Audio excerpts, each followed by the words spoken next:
25 के अंदर पेडिग्री का क्वेश्चन पूछा है। इस क्वेश्चन में हमें F3 जनरेशन के अंदर ऐसे बच्चों की पॉसिबिलिटी बतानी है जिनमें कोई डिजीज ना हो या फिर वो करियर हो। अगर इस पेडिग्री को ध्यान से देखो तो इसके अंदर मेल कभी भी करियर नहीं है। अगर मेल करियर नहीं है तो ये pedigree sex linked recessive disease के लिए बनाई गई है। बोलो बात समझ में आती है। अगर इस नेचर के बेसिस पे इन दोनों मेल और फीमेल का जीनोटाइप में लिखूं, ये मेल है बच्चे तो इसके अंदर एक एक्स एबनॉर्मल होगा और वाई एज इट इज होगा। यहां पर फीमेल करियर दे रखी है तो एक एबनॉर्मल और एक नॉर्मल एक्स होगा। बात समझ में आती है। इनके अंदर अगर फर्टिलाइजेशन होता है तो सबसे पहली पॉसिबिलिटी ध्यान से देखना बच्चे, ये दोनों फीमेल से तो यहां का एक्स इसके साथ मल्टीप्लाई होगा, बनेगा एक्स डैश। यहां वाला एक्स इसके साथ मल्टीप्लाई होगा, क्या बनेगा बच्चे, एक्स और एक्स डैश बनेगा। अब बनाने हैं दो मेल, मेल बनेगा वाई से।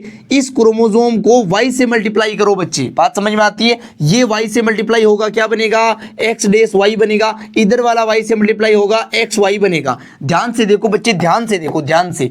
ये कैसा है बच्चे, ये करियर नहीं है। ये कैसा हो गया, डिजीज हो गया क्योंकि ये मेल है। ये कैसा है बच्चे, ये भी डिजीज हो गया, ये फीमेल है। ये कैसा है बच्चे, ये करियर फीमेल है। कैसी है, करियर फीमेल। ये कैसा है बच्चे, ये नॉर्मल मेल है। बात समझ में आई। हमें पॉसिबिलिटी बतानी थी या तो करियर की या फिर नॉर्मल की। नो डिजीज मतलब नॉर्मल। नॉर्मल एक है यानी कि एक है और टोटल बच्चे कितने, 4, तो उसकी पॉसिबिलिटी 1/4 है। और करियर की भी अगर मैं बताऊं तो करियर भी एक है और बच्चे कितने, 4, तो पॉसिबिलिटी कितनी होगी, 1/4। दोनों की ही पॉसिबिलिटी कितनी है, 1/4। तो करेक्ट आंसर क्या होगा बच्चे, option number 3 1/4। This is the answer for this question. I hope it is clear. Thank you so much for watching.